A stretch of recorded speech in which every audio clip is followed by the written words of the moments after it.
যেন অন্য এক কাশীধাম যিফালেই নজৰ দিয়ে সেইফালেই মানুহৰ সমাগম আধ্যাত্মিকতাত বুৰ গৈছে সমগ্ৰ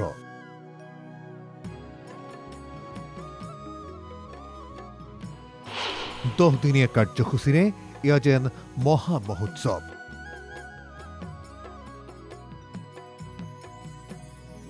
পৰিৱেশ এয়া শ্ৰীসূৰ্য পাহাৰৰ উত্তৰ পূৰ্বাঞ্চলৰ ইলোৰা তথা দ্বিতীয় কাশীধাম খ্যাত গোৱালপাৰা জিলাৰ শ্ৰী শ্ৰী সূৰ্য পাহাৰ মহাপীঠস্থানত মাঘী পূৰ্ণিমা উপলক্ষে বিশ্ব শান্তি কামনাৰে 23 ফেব্ৰুৱাৰীৰ পৰা 3 মাৰ্চলৈকে 10 দিনীয়া কাৰ্যসূচীৰে শ্ৰী শ্ৰী বিষ্ণুযজ্ঞ সহ মেলা মহোৎসৱ আজি দ্বিতীয় দিন বিষ্ণুযজ্ঞৰ উপৰিও শ্ৰী শ্ৰী সূৰ্য নাৰায়ণ দেৱৰ পূজা শ্ৰী শ্ৰী দ্বাদশ ভূজাৰ পূজা মহাবীৰ হনুমানৰ পূজা শিৱ পূজা গীতাপাঠ আদি ধৰ্মীয় কাৰ্যসূচী ৰূপায়ণ হৈছে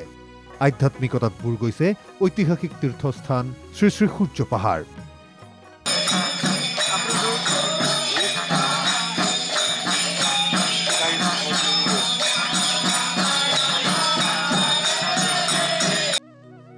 ভকতি ৰখেৰে সমৃদ্ধ ভকতে এইদৰে বেকত কৰিছে মনোভাৱ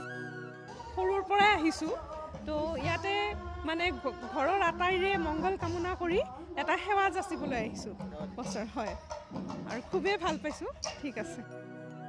সকলো ধৰ্মৰে মহামিলনস্থলী শ্ৰী শ্ৰী সূৰ্য পাহাৰত বছৰৰ প্ৰতিটো দিনেই তীৰ্থযাত্ৰীৰ আগমন ঘটে কিন্তু মাঘী পূৰ্ণিমা উপলক্ষে এই ভিৰ যেন অনন্য পৃথক